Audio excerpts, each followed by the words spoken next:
Hi, this is May 1st, 2019, and my name is Nancy Caspersen. I'm doing a webinar today on tobacco and the costs to the corporation.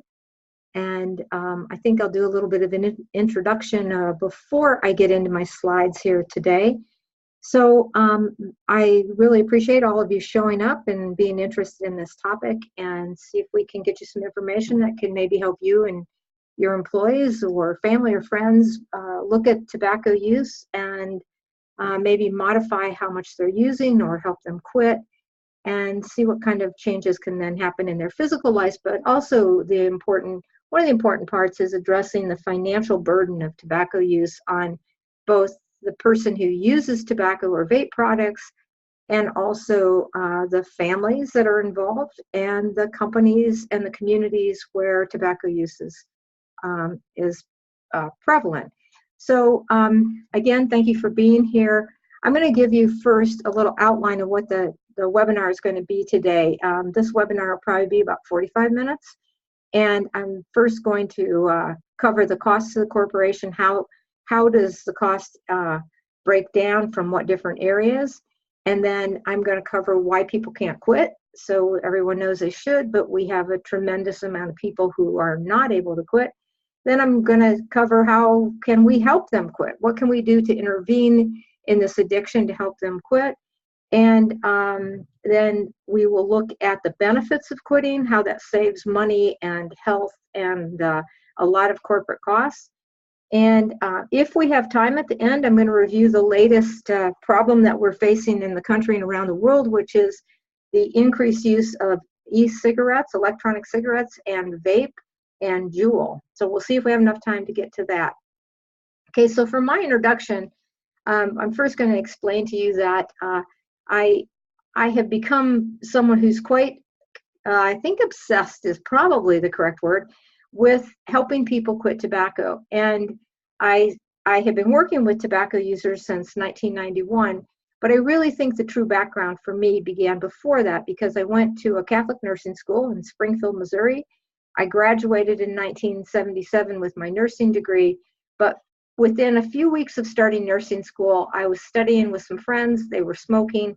I had my first drag off of a cigarette, and I fell in love with it. And I became very quickly a pack-a-day smoker, probably over a period of a few months, but I became a pack-a-day smoker.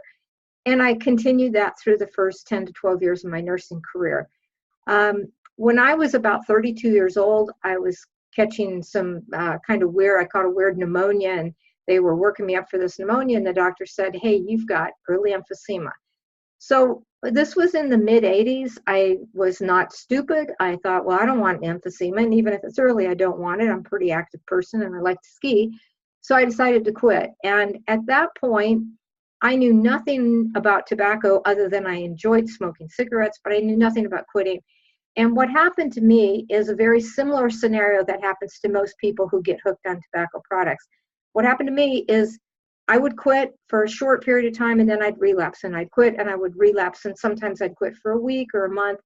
And I spent 3 years struggling with this tobacco addiction that I had. And at that point, no one could help me. No one that I asked knew how to help me. So I finally, in somewhere probably around 1988, I was able to quit, and I decided to change my nursing career to focus on prevention and wellness, and specifically, and most importantly, on helping people with tobacco. So I started on another journey in my career of studying tobacco use, tobacco addiction, and tobacco treatment. So I would basically say since 1991, I have not been what most people consider like a regular nurse. I have been a specialist in tobacco treatment and addiction. And I've developed over that time my own program. So the Quit with Nancy program is a program that evolved over the last 20 some years. I'm trained at the best places with the best scientists, with the best doctors out of Mayo, but I'm also trained with a lot of people that took my classes over the years in Idaho. I've reached about 20,000 people in the state of Idaho, and it was in the classroom where I really helped myself, or actually my participants helped me understand that it wasn't just me that couldn't quit. It's most people can't quit. So what I have now developed is I have an 8-hour program that's professionally done in video. It's available on DVD. It's also available online, so people can take my program at home. They can watch it on a DVD player if they still have them, or they can take it on any mobile device with our online program. I also still do live programs, usually with corporate clients that are trying to help their employees. And in Idaho, we do community classes free to people who are, people in the community just struggling with not as many resources as other people. So that's how I got to where I'm at. And what I'm going to take you through now is my presentation of cost of the corporation. And again, we will see how far we get. I think we will have time to get through the e-cigarettes. I'm also going to warn you or tell you that I go fast through my slides because it's a lot of visual. I don't read slides typically to people because I figure if you're looking at the slide, you can kind of glance at the content. So my slides are fairly quick. And what I'm going to do now is start the slideshow, and I'm going to introduce the mission of my company. And this has been the mission since I first became my company's Quit and Live Global. My program's Quit with Nancy.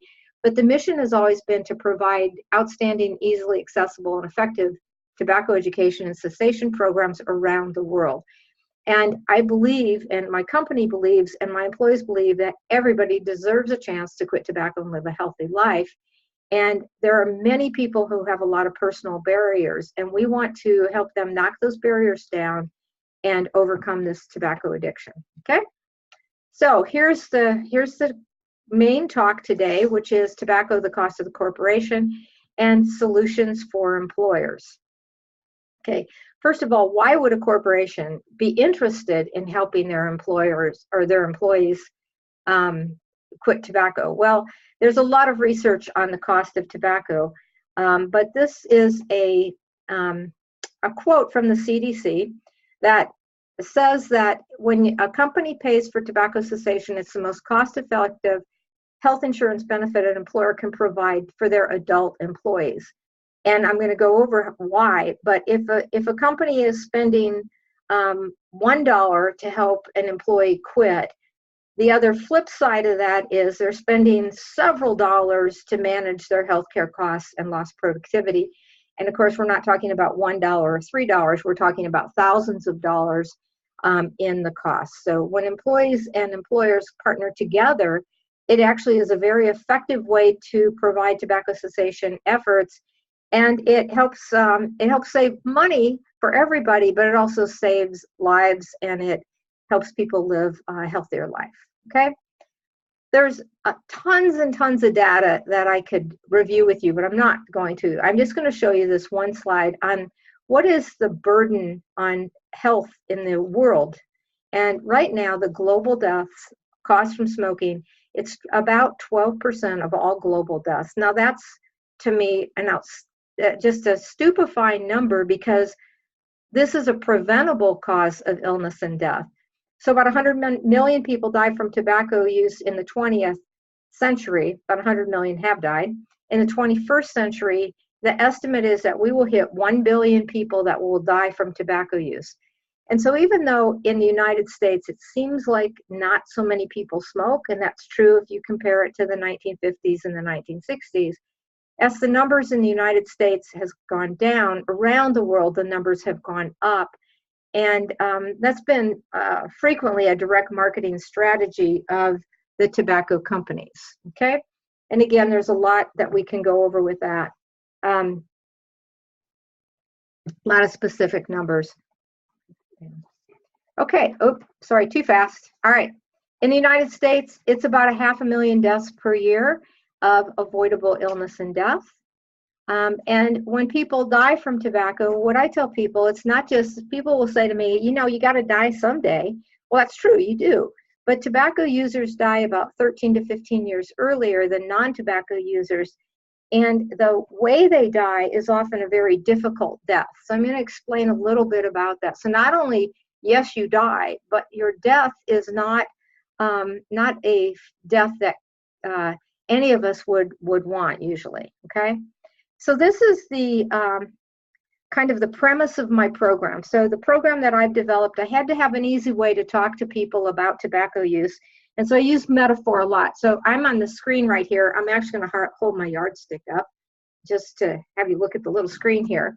And it's same thing as you see on my slide. In the screen, here I'm holding a pack of cigarettes over here.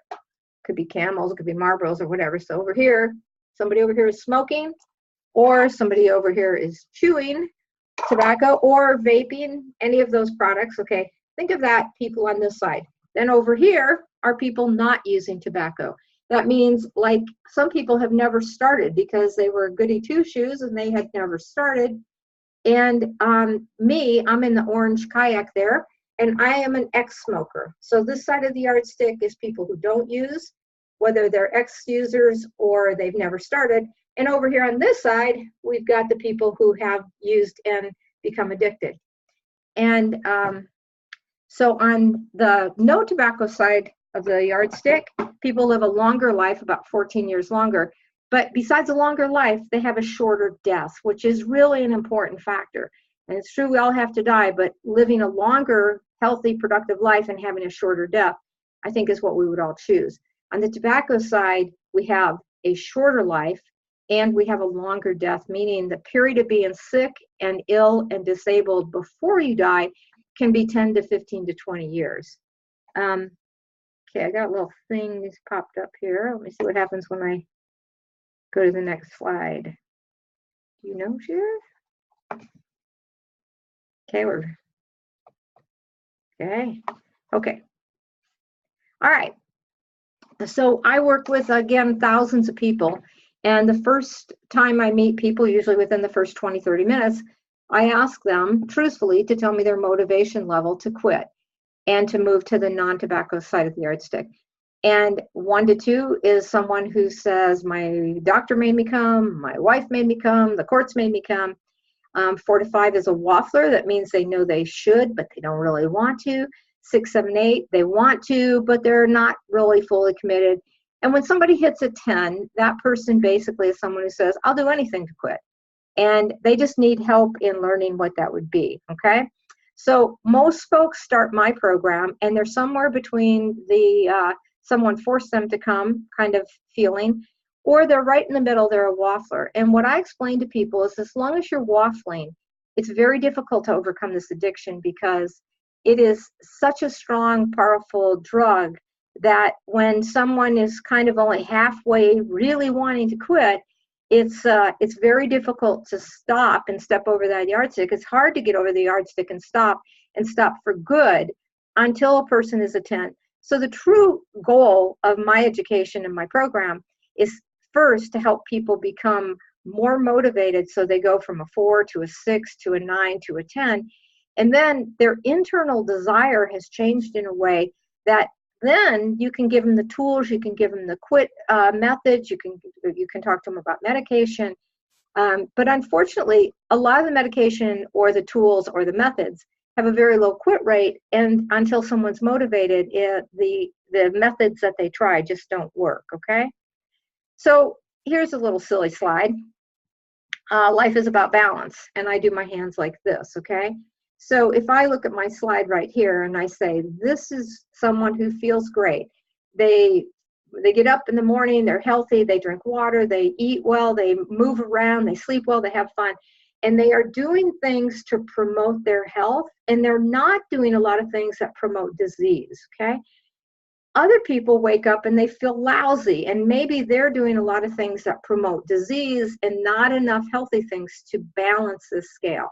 So promoting disease is tobacco use, being overweight, sitting on your butt, using drugs, getting stressed out.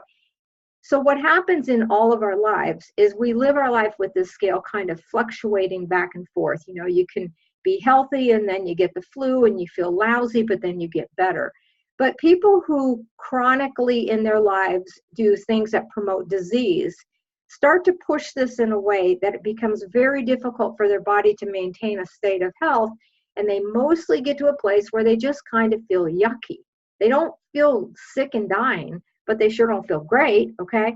And as they feel yucky over years and years and years, they start to move into disease and more disease. And finally, as someone gets sicker year after year, then they finally die, okay? So what I focus on with folks is, how do you promote health and do all the things that we know are good, eat apples instead of apple fritters?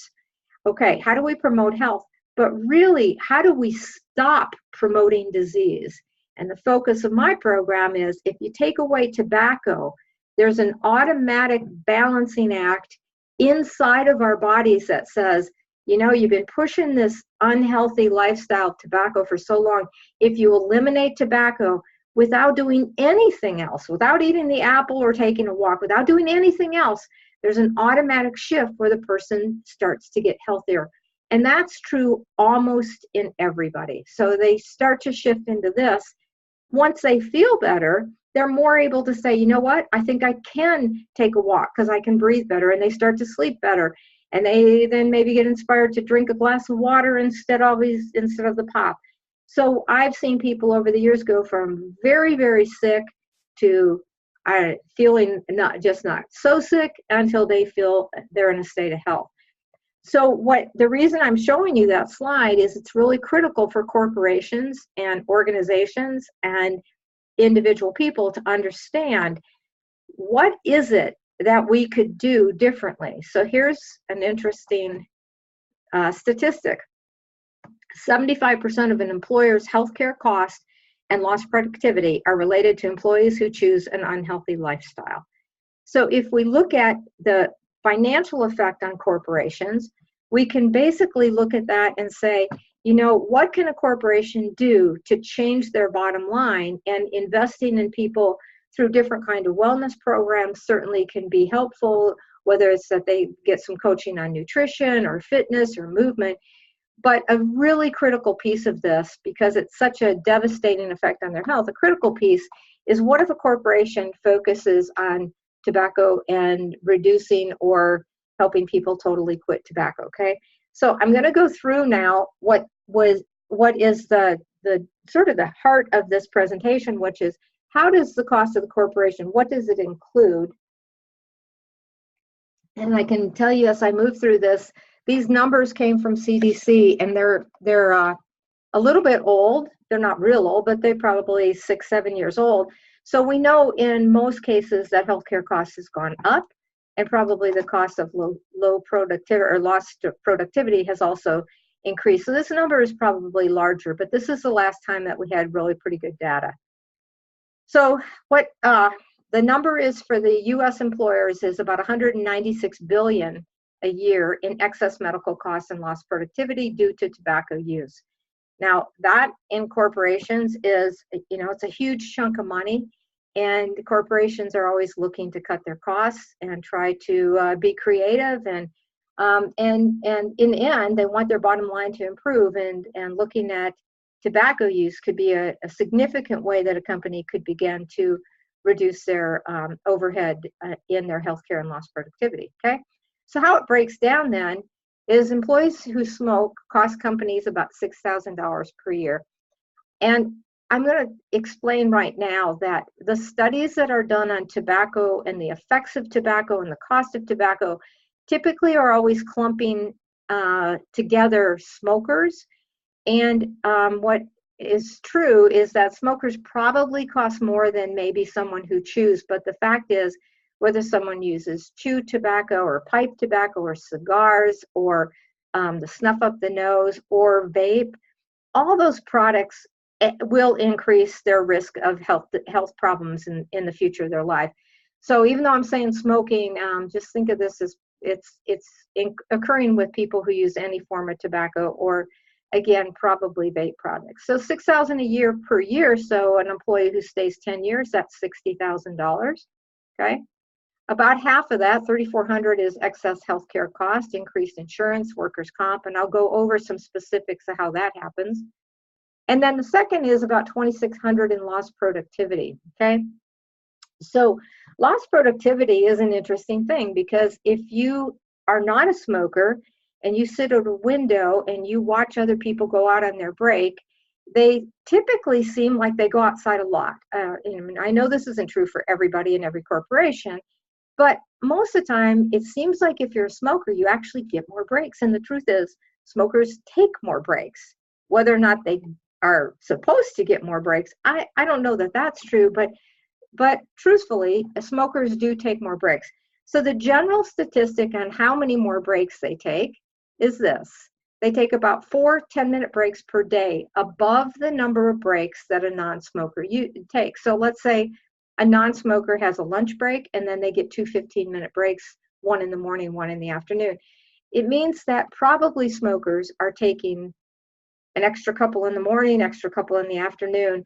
And if you talk to people who smoke, they will often kind of laugh and say, yeah, and it's not 10 minutes because they have to go outside. Most places they can't smoke at their workstation, so they'll go outside, and they go outside and have a cigarette, and then they come back in, they go by the bathroom, maybe they get a cup of coffee. So it's 10 minutes is maybe short.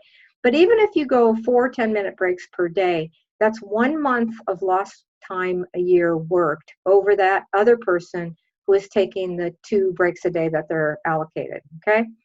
And then they also miss more days off. They take 5 to 6 extra sick days per year, and that's often just because they catch more colds and flus and things like that. And we do know that not every smoker takes 5 days off a year, sick days. But what happens when you average it out, the longer a person smokes, the more illnesses they start to have. And as they have more illnesses, they take more. So you could have a young person, 29, 30 years old, say, I never take a day off. But you get somebody else who's 55 and they're missing 10 to 15 days a year. So that's where those extra sick days come in. So here's how this, excuse me. So here's where this kind of breaks down, or how you can look at this. Smokers are about 29% more likely to incur industrial accidents. And that means those are accidents where, they're driving a forklift and they get distracted because they're needing a cigarette and they're not as focused, or they're running a machinery, or they climb up a ladder and something happens. That does not mean injury-related accidents. Those are just more accidents, okay? So about 29% more accidents. And then they have about a 40% higher rate of work-related injuries. And that's a significant number, that they just get injured more often. And some of those are due to the accidents. Some of them are actually just because smokers have tissue that's injured more easily than that of a non-smoker. So I'm going to look through that. So the workman's comp of a non-smoker is about $200 per claim. They're often just small little things. They maybe they just go to the nurse that's on site at the corporation or at the work site. And a lot of times there's not much to those claims, but an average smoker is about $2,200 per claim. And again, these are older numbers. This came from American Cancer Society quite a few years ago. So probably today, those are higher numbers just because healthcare is costing us more today, okay? So then, how come? Why do these smokers, why do they have more of these injuries? Well, one of the reasons that's really clear is that tobacco is an unhealthy product to use and consume into your body. And the thing that's the worst part of tobacco is nicotine is not the problem. Nicotine is the addictive piece, but it's actually the tar. And the tar is a toxic waste poison that is embedded in the tobacco plant itself. So when someone lights a cigarette and catches that tobacco on fire, it releases this gooey stuff that we've all seen. And the stuff that's in the tar is what makes people sick. And it does that because of the pro-inflammatory effect in tobacco, okay? And smoke also has a component in this. But pro-inflammatory in medicine, anytime we put the letters itis on the end of a word, itis means you can say bronchitis or periodontitis or tendinitis. So think of tobacco as causing itis. And the picture on the right-hand side of that slide is what we call a tobacco t-shirt. And we encourage people who are wanting to get more motivated to quit. They take a white t-shirt, they draw their heart and lungs, and they wear that t-shirt, and when they draw an inhale off their cigarette, so if this was a fake cigarette here, but if I had a real one, I would draw an inhale, and then I'd blow. And each time that little dark mark is the tar that comes out. At the end of the day, if someone smokes 10 to 20 cigarettes, that entire t-shirt is covered with that. That's the part that has all the things that cause cancer and heart disease and all of that. So it's the tar that's the damaging part, and it's the nicotine that hides in the tar that hooks them, okay? So here's what happens on a work site. So it causes inflammation through the entire body. It's not just the lungs or the mouth. It causes deterioration in a way that causes premature aging of all the tissues of the body. It's associated, and here's a big long list: cancer, lung disease, heart, blood vessel disease, strokes, Alzheimer's, neck and back pain, headaches, infections, tendinitis, delayed wound healing, delayed fracture healing, gastritis, adverse surgical outcomes. So if you look at these pictures down below, this could be anybody on a work site who happened to incur an injury while they were working. And it's not that they are, it's not that they're accident prone, it's that they are injury prone. I take that back. They are more accident prone, but it's not the accidents, it's actually the tissue of their body that's unhealthy, and it gets damaged so much easier. So if you look at this little picture here of the smoker's body, it's red and inflamed. And I tell people tobacco causes inflammation head to toe, side to side, up to front to back. It starts out with a process of little diseases. So you might have employees who they say, I'm not that sick. You know, I just kind of have low energy and my hands and feet are cold. And, you know, I do get some, maybe I have some headaches. Okay, so they're not real sick. They're still more in that place where, you know, this is healthy, this is kind of feeling yucky. So little D's are more like I feel kind of yucky, right? Okay, big D's are when they sustain longer and longer these unhealthy lifestyles, and they start to shift and push the diseases into something that is actually not a warning sign anymore, but it's actually a disease. So in a workplace, again, look at the cost of people who then end up with asthma, bronchitis, pneumonia, emphysema, COPD, cancer. Actually, smoking causes inflammation of the gums, which leads to tooth loss, leading to dentures. An infection in the finger that maybe doesn't heal, or infection in the toe that doesn't heal, can lead to amputation. And every blood vessel of the body is inflamed, which leads to, you know, it may start with cold hands and feet, but it can actually lead to lots of cardiovascular diseases, whether that's heart attack, stroke, or, you know, blood vessel disease of the legs, okay? The other thing that's really common, if you compare a smoker to a non-smoker, and you compare outcomes in fusion, and this particular study was spinal fusion, but it's true in any kind. It can be an ankle, it can be a joint replacement. You have a lot of non-union of those joints that are doctors trying to fuse. So in a non-smoker, a cervical fusion has about 80% successful rate. And what they mean by fusion is this is two pieces of bone right here, if you can see this. And when you put them together and you want them to come together like this, that's a fusion. And a smoker, you only get a tight fusion about 50% because calcium can't lay in there. And then lumbar fusions, it's the same thing. If you look at the number, you typically get a pretty good successful rate of lumbar fusions, but in a smoker, it's a lot less. It's about 63%, okay? And these are people, if they're hurt on the job and they have to have this kind of surgery, if they continue to smoke, it's you're spending a lot of money on the surgery with the outcome not being as high as it could be, okay? Again, that's the same thing. The average healing time for a smoker with a bone fracture is about 133 days, and in a smoker, it's about 269. And that's just comparing x-rays over a period of months from the time a bone is broken. Okay, I put this in because how does all these numbers and statistics just relate to real people? Well, on the slide it says this is a class I did in 2012, and I always ask people in the class just to report. Now, this isn't a doctor report. This is the people raising their hand. This class had 27 people, and out of 27, 21 people in the class, this was all adults, 21 had lung problems, and that can be a variety of lung problems. 17 had mood disorders, which is an interesting statistic because mood disorders and mental health disorders are very common in people who use any kind of addictive drug, including people who use tobacco.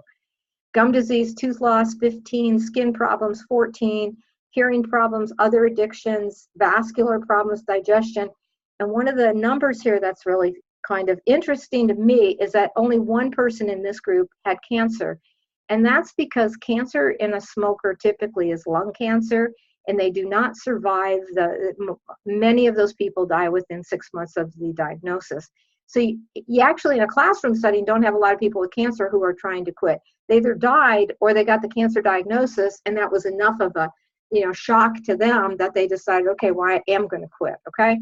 But if you have a group of 27 employees who have these problems, these are expensive healthcare problems, okay? And then the other side of all of this is smoking in a workplace or outside in the workplace exposes non-smoking employees and customers to secondhand smoke and thirdhand smoke. Secondhand smoke is the visible particulate that you see. Thirdhand smoke is what you smell. So even if someone goes outside, has a break, they walk in and you get on the elevator with them, and when you're on the elevator, you smell the smell of the smoke. Thirdhand smoke is also a real problem because both second and third-hand smoke are Class A carcinogens, and in close environments, like someone who lives with a smoker, these particulate matters actually have a really high rate of creating the same disease profile, from lung disease to heart disease to cancer. And interesting, it's not on the slide, but the same disease profiles occur in the people's pets in their homes, okay? So fire insurance is always higher if smoking is allowed on site. I don't know if this number hasn't been updated in a while either, so I don't know if that's consistent, but it definitely causes increased fire insurance. And maintenance costs. I've worked at corporations where there's people outside and they have little smoke areas, and then the maintenance people have to go clean that up. And so that makes your maintenance costs higher, okay? All right, so that's kind of a general overview of costs of the corporation.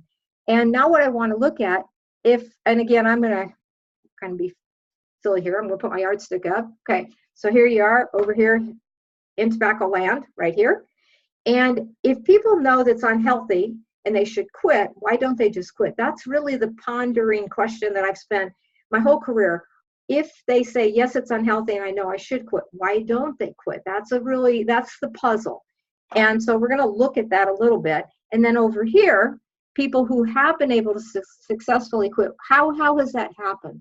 So if you can work out for each individual, what has stood in their way, what are their barriers, and then how can you help them achieve, you start either with reduction or cessation. So we're going to look real quick at what stands in their way, okay? And the biggest barrier to quitting is not lack of desire, it's actually the lack of knowledge on how to quit. Most smokers and chewers want to quit, but they just don't know how.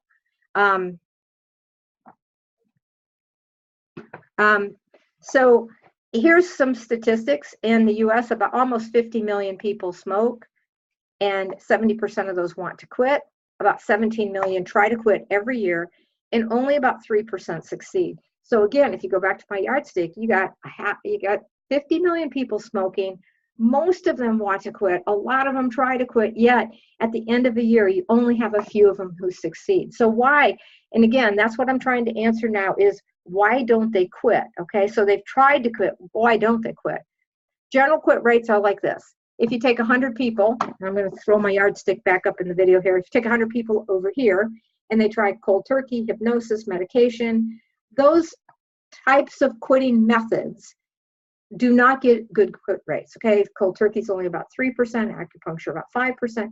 And what's interesting, if you look at medication, whether it's nicotine replacement or prescription pills, you get a little bit better quit rate, but at the end of the year, you come over here, only 10 to 20% of those people who use medications have quit.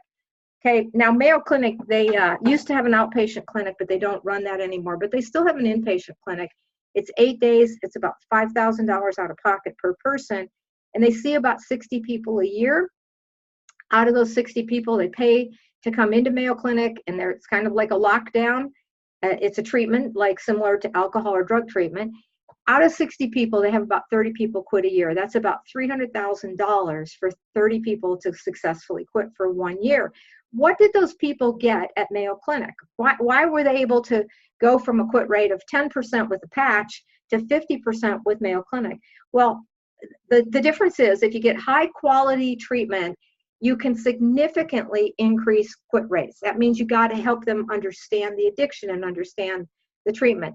But it's not cost effective, and it's not feasible for most people to hop on a plane, go to Minnesota, and spend a week and $5,000 to get that information. My program's based on the science and the research at Mayo Clinic, and people can take my program in their own home, on their computer, on their TV, and get a lot of this information. And our quit rates right now in our community classes and our corporate classes are over 50% consistently, and that's been for years and years and years. Okay, so the most important strategy to increase quit rates is to educate all tobacco users about the addiction, methods of quitting, effective medication use, and also making cessation tools available and affordable. So again, I'm trying to help people who are stuck on the tobacco side of the yardstick. How do you help them learn enough while they're in the program that they are able to then look at their different choices, pick different medications, talk to their doctor, and use any of the cessation tools and make it affordable for them, okay? And if an employer can make this accessible to people, they will find that many of their employees really truthfully, just like that graph showed, many of their employees really want to quit, and they have tried and they're so discouraged. So this can be a huge benefit for employees. Okay, so we're going to look at, so this is an old problem that people have been facing this problem, whether it's the healthcare or CDC or individual. We've been facing the problem, but we've been kind of stuck in the same old paradigm, which is pull your bootstraps up and just, kind of get tough and get over it. But what I want to show you is that there's actually a new paradigm, and this is the paradigm that my program follows, and this is not, I didn't set this, okay? This comes from Mayo Clinic, U.S. Department of Health and Human Services, and the American College of Chest Physicians. Here's how they say we need to tackle tobacco use, addiction, and dependency. They recommend that the treatment for tobacco uses a chronic disease model characterized by long-term relapse and remission. Okay, this isn't a bad habit. This is hardcore drug addiction, and as all drug addiction, you have long-term chronic use of the addictive drug. It is also followed by, even when someone stops, you have long-term relapse and remission problems. So you have to address that and teach people how to overcome that. And then they also, part two, is they recommend effective counseling and medication treatment for all tobacco users. Now, some people are going to go like, I don't want to talk to my counselor and I don't want to use medication. If you educate people and help them understand why they have not been successful in their quit attempts in the past, and help them understand that counseling and medication is a very safe approach. And I tell people, like, what if you go to the doctor and you say, hey, I don't feel good, and the doctor says, you know what, bad news, you got this tumor growing out the side of your hip, and the bad news is it's going to kill you, but the good news is we have treatment, and if you go to treatment and you use some medication for 3 months or 12 months, we can treat this and it will go away. And maybe you've got to talk to your counselor or, an advisor or somebody in the meantime. Most people are going to say to their doctor, what is that medication? Write me a prescription. I will take medication for 3 or 6 or 12 months. Most tobacco users are reluctant, so they have to really understand the addiction and use of medication before they can make that switch. Okay? Oh, went too far. And also then physicians have to develop an aggressive prescribing philosophy for pharmacological support, which means it doesn't help if the employee takes my program and that they learn there's 5 kinds of nicotine replacements, and they go to their doctor and the doctor says, I don't believe in nicotine replacement. You just need to tough up. So we need the engagement of our medical communities in this, okay, to be successful. Okay, so here's my solution. And I'm going to give you about a 10-slide quick view of my program. And this is going to be very quick. But I want you to understand, I don't lecture people. I don't tell them they're bad or stupid. I teach them what they didn't know. And by teaching them what they didn't know, they walk out of my program, whether it's a live class or the online program, they walk away, and after 8 hours of education, the main shift in them is all of a sudden they feel hopeful because they have information and knowledge they didn't have before. They no longer feel guilty and ashamed, which is what most people who are stuck in addiction end up feeling. These people feel like, you know, I didn't do this on purpose and I can get myself out. I now have the knowledge. So you're going to get a quick little tobacco cessation program. The first thing people need to understand is it is not their individual fault that they smoke. It usually is cultural. It either came through their family. So this is a family of people I know, and it went all the way from the great-grandfather to the grandfather to the Frank, who was given his first cigarette when he was 2 and he became a smoker. I helped him quit when he was 60 years old, but he had been smoking since the age of 2. Family history and the culture you're in is very important. The demographics are very important, okay? And then there's a whole section, this is one of my favorite sections, on the history of tobacco. Tobacco's been used for 6,000 years. It's a really amazing plant. And honestly, it never killed anybody until we took and turned it into cigarettes. It was actually used for spiritual and medicinal purposes in a lot of cultures. When we started turning it into cigarettes and lighting it on fire and smoking it and getting addicted, that's when it became deadly. So the history is an important part. Okay, and then the secrets. So old tobacco didn't have many they had chemicals of the tobacco plant, but they didn't have additives. And what happened in the 1950s, people started worrying that tobacco was making them sick, and doctors were figuring out it was actually causing lung cancer. So the big tobacco industry decided to add the tobacco with a lot of chemistry, and they add about 700 additives. And one of them is ammonia. And what happens when a person now lights tobacco on fire, it changes the chemical availability of the nicotine molecule, and it makes it a lot more addictive. And then they added very seductive marketing, and they turned it into, this is my brand, Full Blast, but you can imagine the other brands that have done this. So tobacco today is 10 times more addictive than it used to be 100 years ago, okay? So once you're hooked on old tobacco, which is the car on the bottom, it's almost impossible without a lot of education and understanding and also medication. It's almost impossible to quit smoking cigarettes or chewing tobacco today, okay? Well, not impossible. It's just got about a 3 to 10% quit rate, okay? But with our program, we can help people overcome that. So here's what happens. The nicotine is released from the cigarette. It goes from 0 to 10 in about 7 beats of the heart. That's all the chemical additives. As long as they smoke 10 to 20 a day, they feel okay. If the nicotine level drops, they feel bad, okay? People do not smoke to get high. They smoke to prevent withdrawal. And that's why people have to smoke at a regular basis throughout the day, okay? So don't feel dumb about this. Addiction is not about an IQ. It's not about smart and stupid. Addiction is just this. Drugs given to the brain can be addictive, okay? And if you give it the brain an addictive drug and then you try to get off, it is a challenge that is not easily overcome without a lot of help. And so that's our job, is to give people this help to overcome this addiction. Tobacco actually has an incredibly high addictive rate. It's 85 to 90% addiction. And many people think it's just a bad habit. Well, it's a bad habit that's held down and woven into hardcore drug addiction. It's actually, because of the chemical additives, it's actually a free-based hit, okay? So here's this is about the only science slide you're going to see. Nicotine effects on neurotransmitters. And all you have to know is those are the chemicals in our brain. All those listed chemicals, those are the chemicals that make us feel good. Those are the chemicals that help us be nice and, give us good appetite, make us wake up, help us sleep, give us mood, good moods. And so all those chemicals are affected by nicotine addiction. And with cigarettes, they're affected even more so than other nicotine, just because it's such a fast hit, okay? All right, so here's the brain science. There's a whole lot of scientific brain chemistry, and you can get online and read for the next 10 hours. It's complicated, it's boring.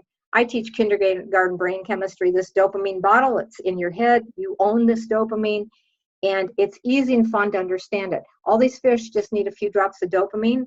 And someone who isn't using tobacco and is not addicted, the dopamine drips and feeds the fish, okay? Once you're addicted, you have to reach in with a cigarette and get that nicotine to go up and release that dopamine. And if you don't do that, then you go into withdrawals, okay? And the withdrawals are what is very uncomfortable, okay? So now that was about 2 slides of nicotine addiction. And in my program, I actually cover this very extensively, because once people understand the addiction, they can understand, oh, now I know why using some nicotine replacement can release the dopamine, feed the fish, but you're not using the nicotine through the tobacco, which is the more addictive form, okay? Okay, throughout this, I encourage people, consult your medical provider, talk to them about your medical treatments. Everybody gets copies of a workbook and any of the slides that they need that they can take to their doctor, and then they go over it with the doctor. Part of seeing your medical doctor is that statistics show if you talk to a medical provider as part, you go to the doctor after you have this education as part of your plan, is you go and you meet with your doctor and you say, hey, look at this, help me decide which and what. It actually is just a predictor of increased ability to reduce and eventually quit tobacco, to have the support of your provider, okay? Quickly, there's 5 kinds of nicotine replacement: patch, gum, and lozenge. Most people know about that. Most people do not know about the nicotine inhaler and the nasal spray. Those are prescription, and a lot of doctors don't know about it. The 2 on the bottom, the nasal spray and the inhaler, are actually more effective in most people than the over-the-counter. So again, we need to educate both the employees and the people who use tobacco, but also the medical providers. And that's why they take with them a workbook, and that gives them that information. 2 pills are FDA approved. Chantix is one, Wellbutrin is the other. And these pills, again, if you only give the pill, they have a 20% quit rate. If you give the pill with education, you can up that to 50 to 60%. And both of these are pills that work on the brain chemistry itself to help the brain overcome the addiction, okay? Then, here's why nicotine replacement usually fails. The tobacco addiction it feels great. Nicotine replacement feels lousy because it's slow, but we can help people overcome that with a lot of different things that we teach. And this is just a quick graph to explain. The patch is low, slow delivery over 24 hours. And the gum is also a few hours, but it's pretty low. And then nicotine replacement nicotine replacement can help, but you have to overcome those challenges, okay? If you use the inhaler or the nasal spray, you get a lot faster hit, and that hit helps people then overcome some of those challenges of the patch not being quite as effective, okay? So this is just a comparison of all 4, and again, you're getting a really brief of this. The truth is, in the class, there's 2 hours in the 8-hour education. 2 hours of it is effective use of understanding the medications and the options of medications. And most of the people who use tobacco have never learned any of this, and that's why the failure rate is so high with any of the medications that are FDA approved, okay? So on-label, off-label means the box of nicotine gum says one thing, the patch says one thing. You have to teach people that off-label means that it's still safe to use like combination. So people could use the patch and the gum. And again, this is all coming from the research from Department of Health and Human Services, Mayo Clinic. It's very, very, very safe to use combination medication, but if someone doesn't know that's okay, they're not going to do that, okay? All right, so we're not going to go into that, because remember, 2 hours of the program will teach them extensively a great understanding, okay? So I'm going to show you the benefits. Oh, there's one little study that just showed if you combine 2 nicotine replacement, they double their chance of staying smoke-free for 6 years, and that is without any kind of education intervention at the same time. So you know we can do better than that, okay? So a lot of people say, yeah, it's been 50 years, it's not going to help me to quit now. That's not true. It's never too late to quit. So I'm going to show you the benefits of quitting, and I'm going to run through these slides really quick in case our Zoom show shuts us off in 5 minutes. I'll see what happens, but I think maybe we can squeak a few extra minutes out of this, but I'm going to show you quickly. Why quit? Well, because if you move from the tobacco side to the non-tobacco side, very quickly your body starts to basically go back into balance. So it's this whole thing, like you're over here and you're sick from smoking, but 20 minutes after you stop, your blood pressure and pulse rate start to drop to normal, okay? 8 hours later, carbon monoxide is gone and oxygen levels increase. So you think like 50 years of smoking, right off the bat, you have 2 really important things that happen, is that you have more oxygen and the carbon monoxide's gone, and you have better blood pressure. So those are benefits within the first day. 24 hours later, your chance of a heart attack decreases, and that's because when you smoke tobacco, it makes your blood vessels very sticky, and 24 hours after your last cigarette, the stickiness starts to decrease right away. So that's a really quick improvement. Between 14 and 90 days, circulation improves, walking becomes easier, okay? So now I want you to think of a workforce. You have people in the workforce who've been working the job 20, 30, 40 years using tobacco. In 2 weeks, you have someone who has greater stamina, they have better circulation, their chance of injuries is going down. So you really do get a quick return on investment. After 1 year, the risk of heart disease is about half. And so what I'd like to tell you is there's no medication, there's no surgery that is this effective in reducing coronary heart disease. And that's just not heart, that's also strokes, vascular problems in the legs. So you can't do this with anything other than quitting smoking. You can't get that 50% reduction in blood vessel disease. So I think, again, look at the workforce and think, wow, if this person stays on the job for a year and they continue to smoke, you're going to have a higher rate of all of these different health problems. But specifically vascular disease in someone who quits is going to improve really rapidly in that first year. Between 5 and 10 years, lung cancer rates decrease by half. Stroke risk is reduced to that of a non-smoker. And again, you can't buy that in a bottle. There's no pill that does this. This is achieved by changing a lifestyle from the addiction and use of tobacco, instead of pushing the disease, you're going to start to take that away and let the body repair itself over years, okay? And then we have, get to the next slide. After 15 years, the risk of heart disease is that of a non-smoker. And again, I just have to tell you, there's nothing your cardiologist can do, there's nothing your family practice doctor can do, there's no pill, there's no surgery. You cannot achieve this kind of improvement of your health any way other than by changing your lifestyle, and critically important is getting tobacco and vape products out of your body, okay? So that's we're getting to the end, and I might have a minute left here. So my belief is that I can't do this alone. I need to partner. I need to partner with people who use tobacco. I need to partner with employers. I need to partner with hospitals and communities. And by partnering up with a lot of other organizations and corporations, we can reach a lot of people and do so much. And when you have folks in your corporations or businesses that are able to do this, there is what I call the unmeasurable ripple effect, because one person who quits tobacco changes what happens in their house. It changes the risk of diseases from secondhand smoke. But it also ripples. And when people have the DVD or they have the online program, it ripples in a way that you can't even count, because we get people who call and they say, hey, my mom and dad came to town for Christmas. We watched the DVD. Now they both have gone home and been able to quit. They've talked to their doctor. So the same way addiction use ripples into more people, ripples into the children, into the families, into the communities. There's the negative ripple of addiction and drug use, but there's also the positive ripple when people are able to overcome addiction of drugs and alcohol and cigarettes. And the positive ripple of tobacco is it definitely extends into their family and friends and coworkers in a very positive way, okay? So I'm about to end here.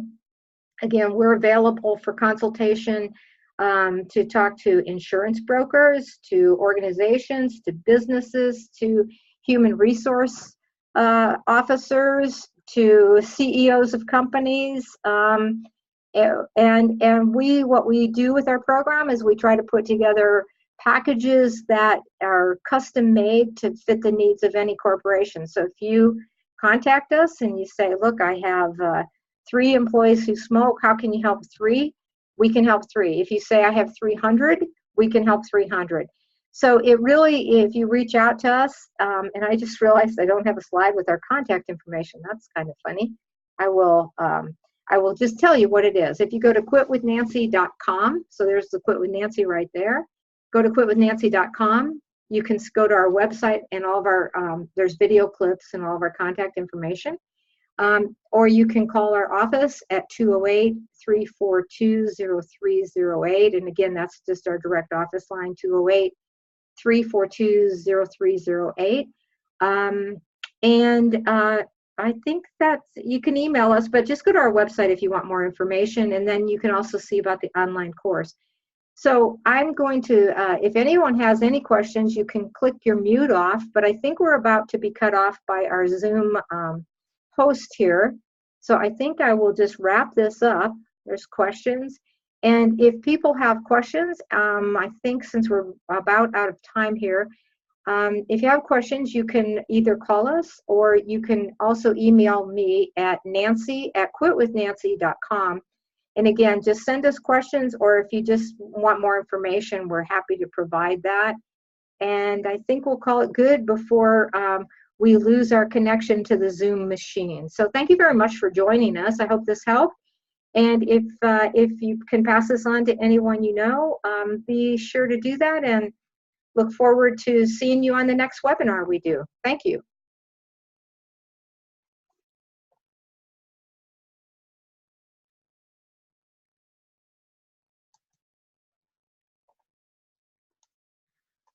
Is the record on?